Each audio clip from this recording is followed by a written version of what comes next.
Let's bring in David Lesch, author of Syria, A Modern History, and a professor of history at Trinity College. Welcome, Professor. The overthrowing of the Assad government. Why is this happening now? Well, several reasons. I've been saying that Syria is kind of like a car without an engine as it evolved under Bashar Al Assad following the disastrous civil war. The economy was dilapidated. The people were war weary and not receiving any benefits, only the privileged few that were around Assad. Assad supporters, Hezbollah, Iran, have been weakened and therefore could not come to his aid as they have in the past. And similarly with Russia. And I think, when Iran started pulling out the troops, it was the beginning of its own troops. It was the beginning of the end because Syria is vitally important to them. And they realized that there was no hope.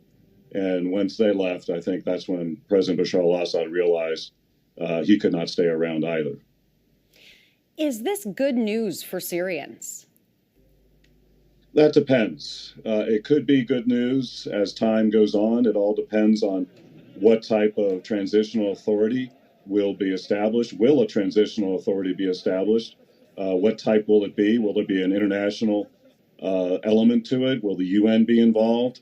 Will the opposition group led by HTS, will they stay together? Will it fragment? There's reports of some infighting already.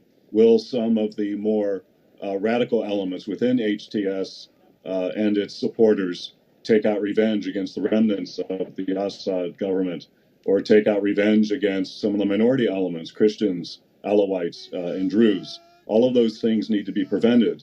And perhaps most importantly, as President Biden just said, in this vacuum of power, in this current instability, will ISIS reorganize, regroup, and rebuild and become a detrimental force in Syria again, and a threatening force against not only those in Syria, but those outside of Syria? So there are many questions to be answered.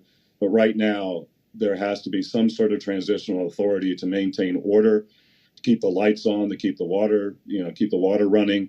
And I think there will have to be an international component, the UN, perhaps some of the Arab states from the Gulf in particular could lend a hand, both in terms of money and troops. But this all has to be worked out in a very chaotic situation right now. Now, the U.S., Joe Biden saying that the U.S. will help Syria establish an independent sovereign state. How key is that help from the U.S., and how key is it when it comes to the possibility of a resurgence of ISIS?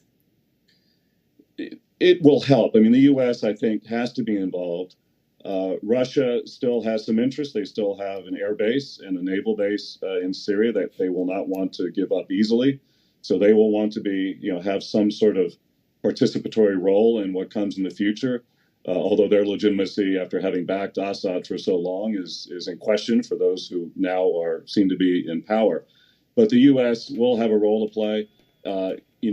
Something akin to the coalition provisional authority that was established in Iraq after Saddam Hussein fell, although it made several disastrous mistakes of its own, and was probably too dominated by the U.S. at the time.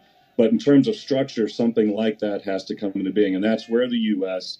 Leading in the UN and maybe gathering support among its allies in the Arab world to help provide the nuts and bolts of this transition. I think that's where the U.S. can help. And also, as you noted earlier, the U.S. has already been striking ISIS positions just to make sure it doesn't use this as an opportunity to rebuild and reorganize. We'll have to leave it there. That is our time. Professor, thank you very much for being here.